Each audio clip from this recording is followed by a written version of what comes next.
Shalom semuanya. Pada kesempatan ini saya akan berbagi topik tentang menghormati pemimpin rohani.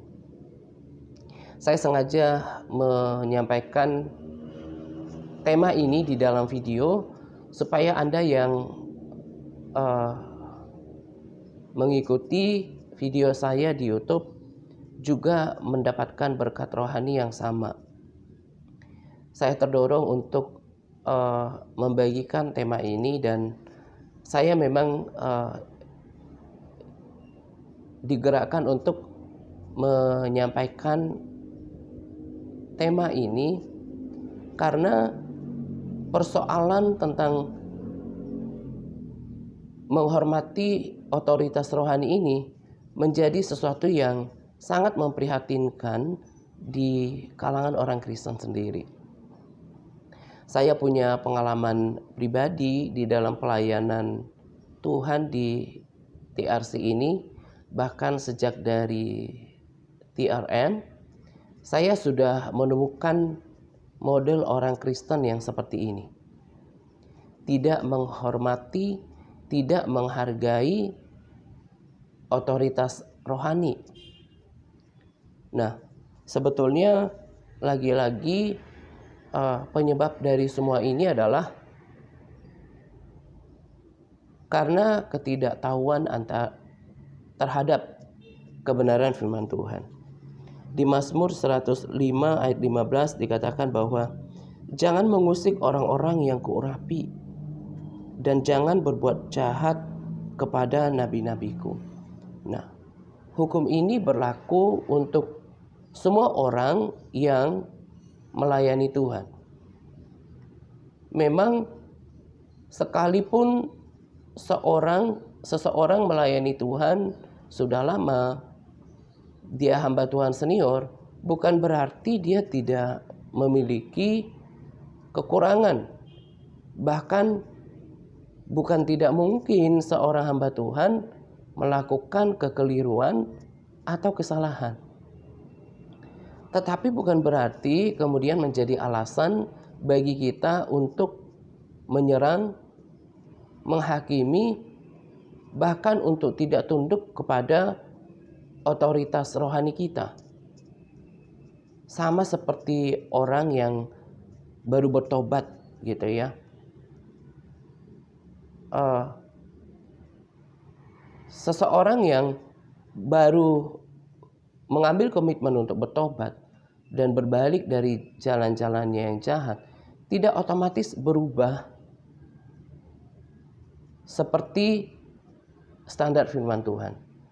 Butuh waktu untuk dia kemudian berproses untuk mengalami perubahan karakter. Bertobat itu adalah awal, tetapi kemudian untuk melakukan pembaharuan budi itu perlu proses.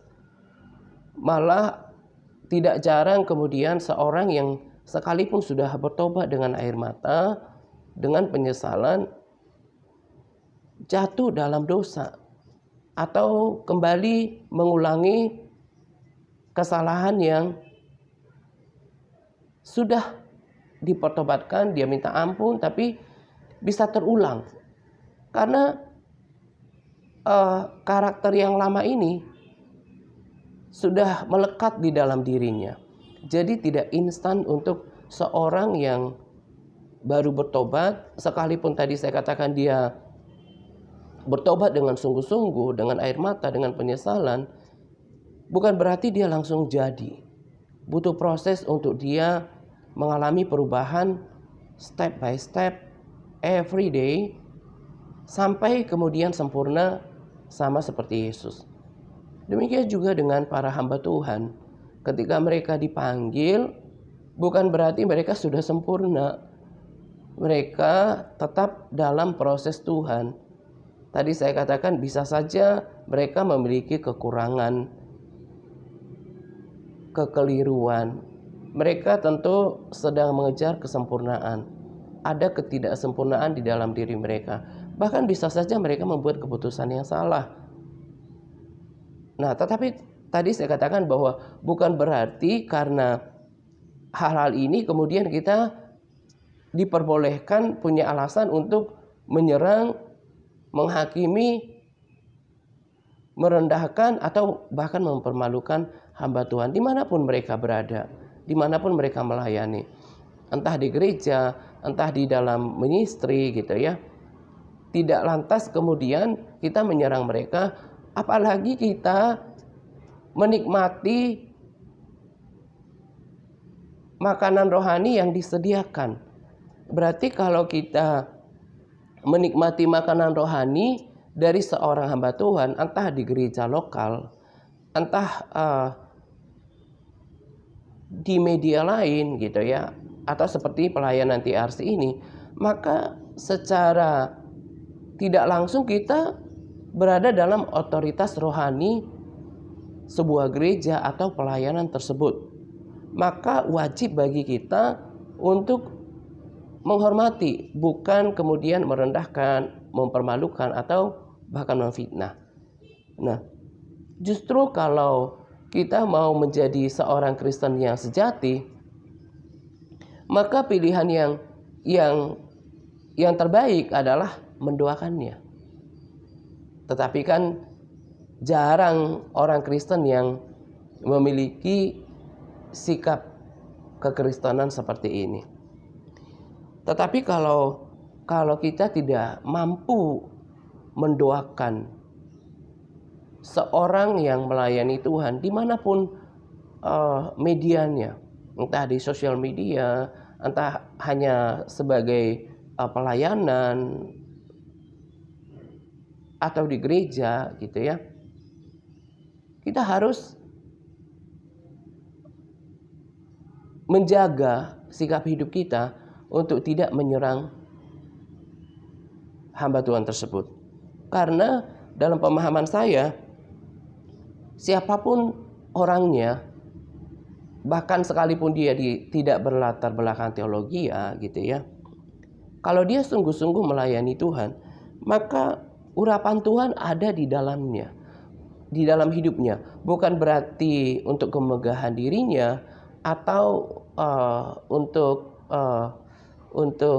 kesombongan dirinya, tetapi Tuhan memberikan urapan untuk memampukan seseorang melayani pekerjaannya. Saya punya pemahaman seperti ini.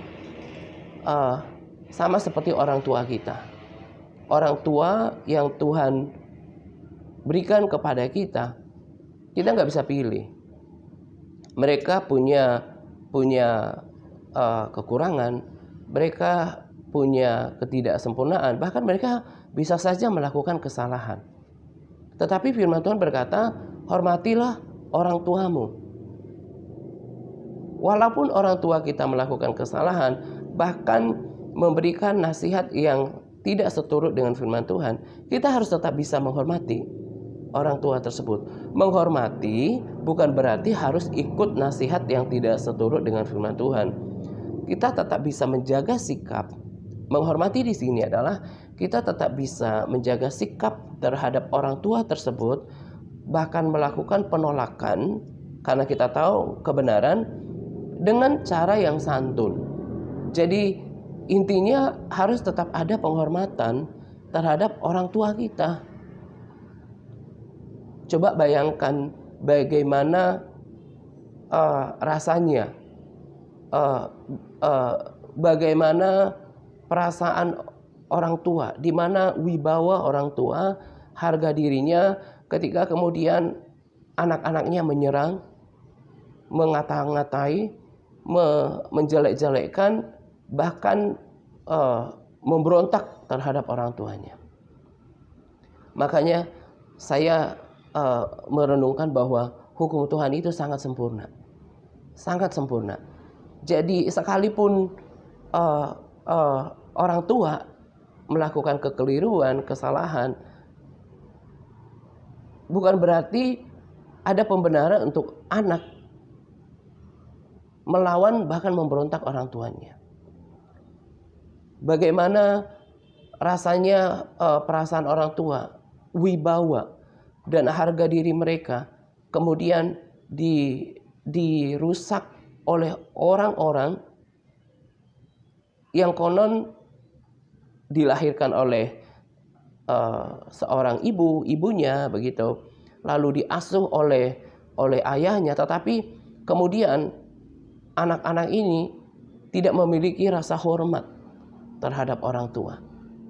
Nah, demikian juga di dalam pelayanan. Itulah kenapa firman Tuhan berkata bahwa kita harus menghormati orang-orang yang bekerja untuk kita, untuk melayani. Itu hukumnya. Bukan berarti firman Tuhan tidak katakan bahwa hormatilah para pemimpin rohanimu yang sempurna, pemimpin rohanimu yang tidak berbuat kesalahan. Enggak seperti itu. Tetapi hormati pemimpin rohani, entah mereka ada kekurangan, bahkan kalau memang mereka harus belajar lalu berbuat kesalahan, kita tetap harus melakukan bagian kita untuk menghormati mereka. Justru seperti yang tadi saya katakan, harusnya kita mendoakan mereka, mendukung mereka, bukan malah sebaliknya menyerang, menjelekkan, memfitnah, atau memberontak kepada mereka. Saya buat video ini bukan berarti seperti memberikan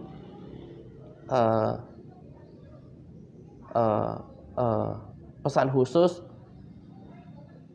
terutama bagi orang-orang yang mengetahui ada orang-orang yang saya layani menyerang diri saya, memfitnah, memberontak kepada diri saya, bukan.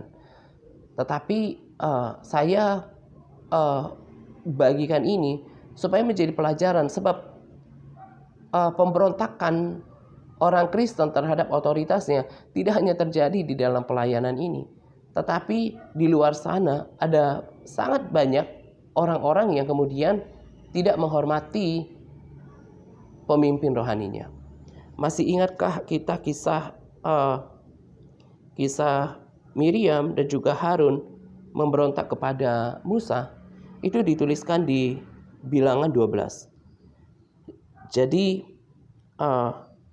saya bacakan dari sebagian dari ayat 1. Ini judulnya jelas, pemberontakan Miriam dan Harun.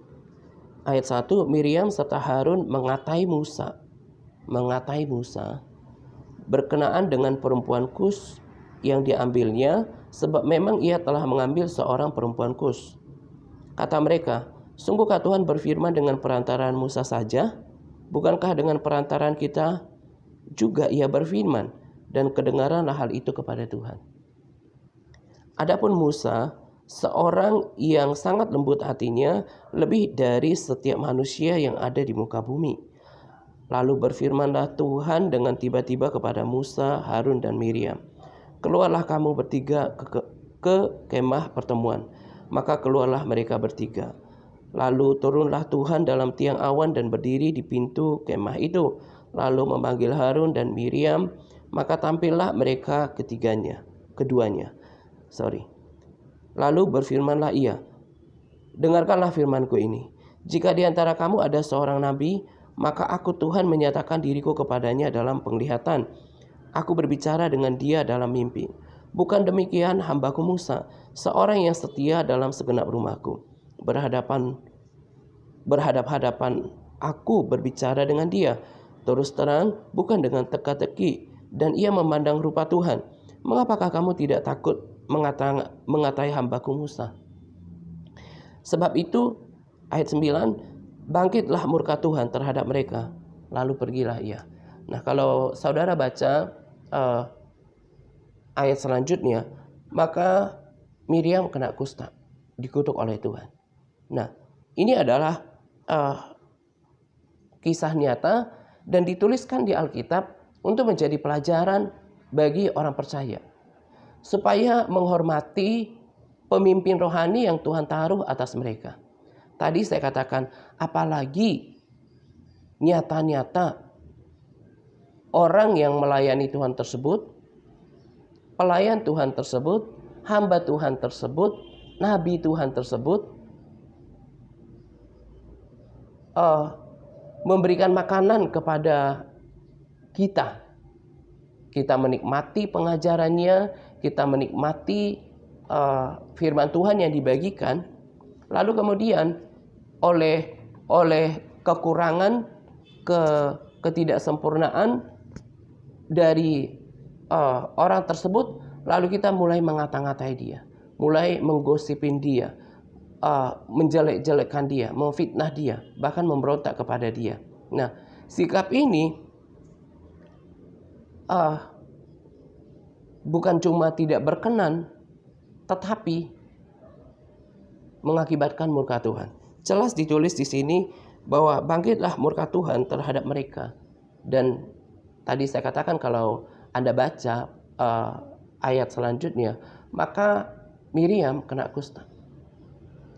Tetapi tindakan Musa kemudian adalah berdoa untuk Miriam. Saya percaya bahwa Tuhan yang dahulu tetap sama sekarang sampai selama-lamanya. Dia punya prinsip yang tidak berubah-ubah. Kalau dahulu Tuhan murka terhadap Miriam dan Harun yang mengata-ngatai Musa. Lalu kemudian juga ayat firman tadi sebetulnya yang saya baca di Mazmur tadi juga ada di awalnya dari kitab Tawarikh. Dari dahulu Tuhan juga katakan bahwa jangan mengusik orang yang keurapi.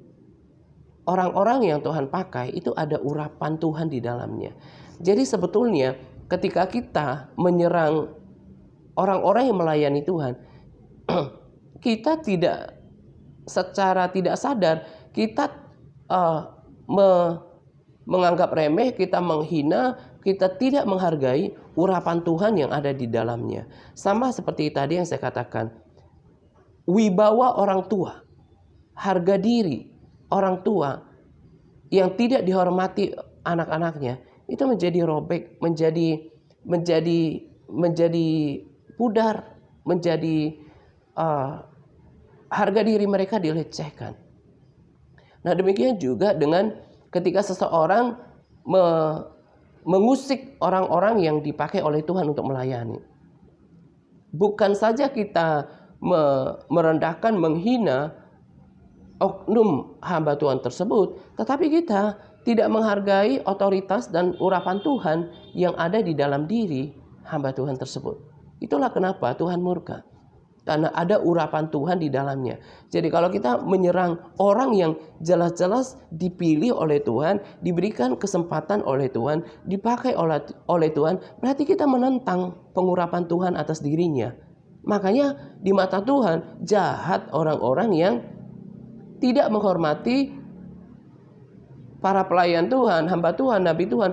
Terlebih tadi saya katakan, diri kita menikmati firman Tuhan yang disampaikan, bahkan diri kita diubahkan, diberkati oleh pelayanan hamba Tuhan tersebut. Maka itu sangat jahat di mata Tuhan. Nah, lalu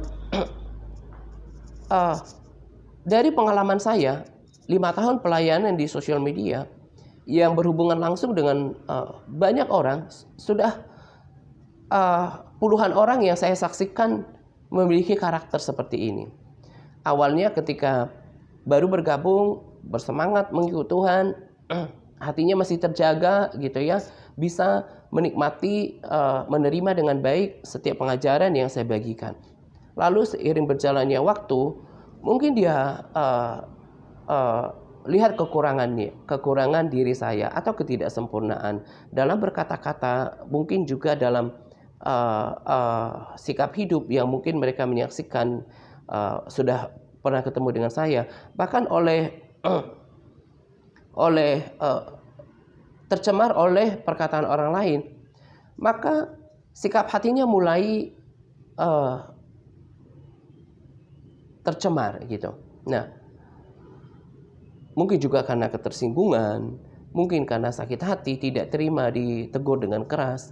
Lama-lama hatinya tidak terjaga, maka penghormatan terhadap diri saya kemudian hilang. Apa yang didapat? Selain tadi, perbuatan itu tidak berkenan di hadapan Tuhan, apalagi kalau sampai menggosipin gitu ya, mengata-ngatain, menjelek-jelekkan, mencaci maki, memfitnah. Itu selain perbuatan itu jahat di mata Tuhan, maka itu akan membawa kerugian bagi dirinya sendiri. Saya sering katakan bahwa sama seperti seorang guru dan murid. Kalau si murid sudah tidak lagi menaruh respek terhadap guru tersebut, maka pelajarannya itu tidak akan pernah mudah diterima lagi. Saya punya pengalaman seperti itu ketika SD.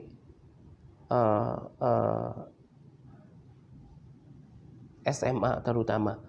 Ketika saya tidak menyukai guru matematika, saya tidak menerima dengan baik pelajaran yang diberikan.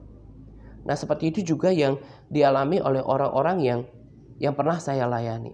Kasihan dan merugi gitu. Tadinya dia bisa terima pengajaran firman Tuhan yang saya bagikan. Tetapi kemudian lama-lama karena hatinya tercemar, dia bisa dengarkan pengajaran yang saya berikan, tapi hatinya menolak. Mungkin diam sih. Responsnya barangkali tidak menyerang juga, tapi di hatinya itu ngedumel. Dia nggak terima nasihat, didikan, bahkan teguran yang saya berikan. Maka yang merugi adalah dirinya sendiri. Selain sikap tadi tidak berkenan di hadapan Tuhan, dia merugi sendiri. Akhirnya orang-orang seperti ini boro-boro mau berubah saja tidak. Saya saksikan puluhan orang seperti itu tidak menjaga sikapnya terhadap otoritas rohani yang Tuhan tempatkan atas dirinya, sehingga dia bukan saja merugikan dirinya sendiri dengan tadi tidak bisa menerima pengajaran dari hamba Tuhan tersebut, dari yang melayani dirinya, tetapi itu juga akan menimbulkan dosa di hadapan Tuhan. Nah, hal ini lagi-lagi karena kurangnya pengetahuan terhadap firman Tuhan. Memang ada orang yang sudah tahu ayat firman Tuhan ini, tetapi kemudian tidak melakukannya. Ada memang kategori orang yang tidak mau taat. Tetapi dasarnya ini adalah dasar awalnya dimulai dari kurangnya pengetahuan terhadap firman Tuhan itu sendiri. Nah, tadi saya katakan bahwa sebetulnya pesan ini saya peruntukkan kepada orang-orang yang saya layani di grup WA, tetapi juga saya bagikan di YouTube, supaya orang-orang Kristen yang di luar sana, saya tidak mau membatasi pengajaran saya hal-hal yang penting yang memang tidak diperuntukkan khusus untuk mereka yang ada di grup gitu ya. Kalau memang sebuah pesan pantas untuk dikonsumsi oleh banyak orang, saya akan bagikan di YouTube supaya orang-orang yang tidak ada di grup bisa menikmatinya dan mereka diberkati olehnya. Saya pesankan kepada saudara, dimanapun Anda berada, entah di gereja lokal manapun atau di pelayanan seperti apapun, kalau Anda memiliki sikap yang tidak baik terhadap otoritas rohani Anda, apalagi Anda kemudian sampai menggosipin, mengata-ngatain, memfitnah, menjelek-jelekkan hamba Tuhan tersebut, saya mau beritahu Anda bahwa sikap kekristenan tersebut itu akan menyebabkan murka Tuhan atas diri Anda. Roma 13 ayat 1 dan 2 juga mengajarkan tentang ketaatan terhadap pemimpin, terhadap pemerintah. Pemimpin itu luas maksudnya. Pemimpin di dalam rumah, pemimpin di dalam perusahaan, di kantor, pemimpin di dalam gereja, pemimpin di dalam pelayanan, dimanapun ada pemimpinnya. Jadi sebetulnya bukan hanya satu ayat firman Tuhan saja yang memerintahkan kita untuk menghormati pemimpin, baik pemimpin di dalam rumah tangga, keluarga, pekerjaan, bahkan kerohanian.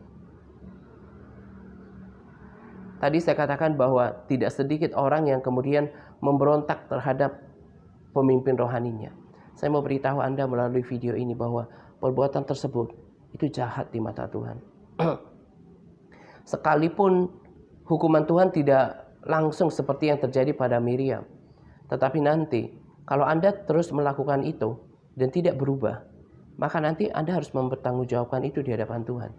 Dan kalau Tuhan murka kepada Miriam, saya sangat yakin Tuhan juga akan murka kepada orang yang melakukan hal yang sama. Untuk para sahabat saya di grup-grup, baik di intermediate, terlebih sahabat yang baru bergabung, dan juga saudara yang ada di grup pemerintahan di Big Internet, ini adalah hal yang perlu untuk saudara praktekkan. Kadang-kadang gak enak hati sih untuk menyampaikan tema seperti ini, karena seolah-olah memberikan sharing ayat firman Tuhan untuk membela diri, padahal sesungguhnya dorongan ini datang dari keprihatinan supaya kemudian Anda yang sedang dituntun oleh saya di dalam pelayanan ini, atau Anda yang berhubungan dengan hamba Tuhan di gereja lokal Anda, tidak merugi. Karena apa? Kalau Anda tidak suka dengan pelayan Tuhan atau hamba Tuhan yang melayani Anda, maka apa yang disampaikan itu menjadi sesuatu yang hambar. Hati Anda akan menolak, hati saudara akan menolak, maka tidak akan menjadi berkat, tidak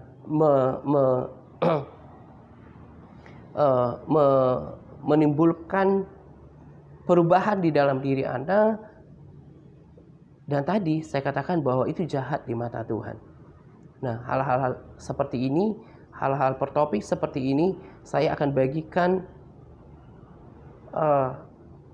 di dalam video-video saya, dan kali ini berbicara tentang menghormati otoritas. Nah, kiranya apa yang saya sampaikan ini diperhatikan dan juga dipraktekkan, karena semuanya adalah untuk kebaikan saudara sendiri. Kalau Anda menghormati pemimpin rohani Anda, dimanapun Anda berada, dimanapun pemimpin rohani itu berada, gitu ya, itu untuk kepentingan Anda sendiri, sehingga berkat yang dibagikan, berkat rohani yang dibagikan itu menjadi berkat bagi diri Anda, lalu kemudian mengubahkan hidup Anda, dan juga kita tidak dimurkai oleh Tuhan. Karena bagi saya, tidak menghormati pemimpin rohani juga adalah salah satu bentuk pelanggaran firman Tuhan. Di Roma 13 ayat 1 dan 2, ayat 2 katakan bahwa pemberontakan terhadap pemimpin atau pemerintah itu akan membawa hukuman bagi diri kita sendiri. Saya sudah saksikan orang-orang yang memberontak terhadap otoritas rohaninya, terlebih di dalam pelayanan ini. Sikap seperti itu tidak akan membuat dirinya lebih baik. Bahkan percuma sudah diajar, dididik, dinasehati, dan juga ditegur dalam pelayanan ini, toh akhirnya kemudian kembali kepada kekristenannya yang lama, bahkan lebih jahat. Karena hatinya tidak terjaga. Sebaliknya, orang-orang yang memang memiliki kerendahan hati untuk dituntun, menjaga hatinya, menerima kekurangan, ketidaksempurnaan diri saya dalam pelayanan ini, bahkan kalau mungkin itu kesalahan gitu ya, dia bisa prihatin, bahkan mendoakannya. Orang-orang seperti ini bukan cuma bertumbuh, tetapi berbuah. Mereka sudah terlibat dalam pelayanan ini, entah itu pendoa, entah mereka the warrior yang membagikan video saya, bahkan melayani. Mereka bukan hanya bertumbuh, tetapi berbuah. Karena sikap seperti itu memang berkenan di hadapan Tuhan. Berkat yang saya bagikan itu menjadi berkat yang mendewasakan mereka. Sementara orang-orang yang kemudian memilih sakit hati, tersinggung, menolak ketidaksempurnaan, kekurangan, orang yang yang melayaninya, ya begitu-begitu aja. Kembali kepada kekristenannya yang lama, bahkan lebih buruk, berperilaku lebih buruk daripada sebelumnya. Nah, kalau seperti ini kan tidak pantas jadi mempelai Kristus. Jangan berpikir bahwa kedewasaan rohani itu nggak penting. Sebagaimana Tuhan adalah sempurna, Dia mempelai laki-laki bagi kita, Dia hanya akan menjadikan orang Kristen yang dewasa rohani menjadi mempelainya. Orang Kristen yang kekanak-kanakan, yang ketersinggungan, tidak memiliki kedewasaan untuk menerima kekurangan, kelemahan orang lain termasuk pemimpin rohaninya, yang saya pahami itu tidak berkenan di hadapan Tuhan. Tidak mengalami pertumbuhan. Bahkan yang lebih buruk adalah kata-kata yang diucapkan adalah kata-kata yang skeptik, yang tidak membangun, yang pesimis, yang kemudian kekecewaan. Yang rugi siapa? Dirinya sendiri, bukan hamba Tuhan tersebut. Bahkan hamba Tuhan itu akan terus belajar dari kesalahan, ketidaksempurnaan, kekurangan. Dia ambil, ada satu quote yang berkata kalau ada orang yang melempari batu, jangan lempar balik. Kumpulkan batu itu untuk membangun istanamu, gitu. Nah, kalau kita menjadi pahit, menjadi kecewa, sakit hati, marah terhadap kekurangan orang yang melayani kita, ya kita jadi menderita, gitu. Hati kita menjadi sakit. Sementara orang itu terus memperbaiki diri, terus menyempurnakan diri, gitu. Dia semakin disempurnakan, semakin baik kekristenannya, sementara kita menderita oleh sakit hati, amarah, kekecewaan, maka kita nggak bertumbuh secara rohani. Lalu kalau kita mengerti firman Tuhan bahwa berbahagialah orang, Matius 5 ayat 8, berbahagialah orang yang suci hatinya karena mereka akan melihat Allah. Berarti kalau hati kita tercemar, entah oleh apapun, entah oleh prasangka, pikiran negatif, hati yang menyimpan kekecewaan, kemarahan, maka menurut Matius 5 ayat 8, kita tidak akan pernah melihat Tuhan. Jadi yang ada adalah kerugian demi kerugian. Nah, karena itu untuk kita semua, baik kita yang ada di grup dan juga Anda yang menyaksikan video saya di YouTube, jangan lagi lakukan dosa ini, karena selain merugikan diri Anda sendiri, tidak membawa keuntungan bagi diri Anda sendiri, tetapi juga itu akan menyebabkan murka Tuhan, sama seperti yang terjadi pada Miriam. Dan Roma 13 ayat 1 sampai 2 ayat 2 terlebih berkata bahwa orang yang melawan pemerintah itu mengakibatkan hukuman bagi dirinya sendiri. Nah, kiranya pesan video ini memberkati Anda. Dan di akhir video saya tidak lupa untuk mengundang Anda yang mendengarkan video saya di YouTube ataupun di grup-grup rohani Kristen. Kami menjalankan kekristenan yang berpraktek di sini. Saya ada quote berkata bahwa kekristenan itu bukan soal teori, tetapi praktek. Saya tekankan setiap saya juga untuk menjadi pelaku firman. Makanya di dalam pelayanan ini saya tekankan discipleship. Orang bisa saja rajin ke gereja, aktif melayani, berbagi posting, suka mendengarkan hal-hal rohani, tapi tidak mengalami perubahan karakter. Orang bisa saja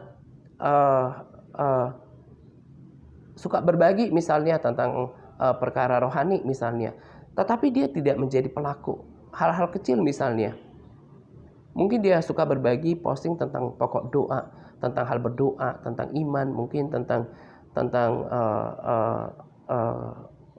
puasa mungkin, tetapi dia tidak tentang membaca firman mungkin, tetapi dia tidak melakukannya. Saya mau beritahu bahwa firman itu akan menjadi bermanfaat maksimal dalam kehidupan kita. Doa menjadi menjadi kesaksian dalam kehidupan kita kalau kita menjadi pelaku atasnya. Di dalam pelayanan ini saya tekankan itu adanya discipleship, lalu membaca firman Tuhan dan menjadi pelaku atasnya, dan juga perubahan karakter.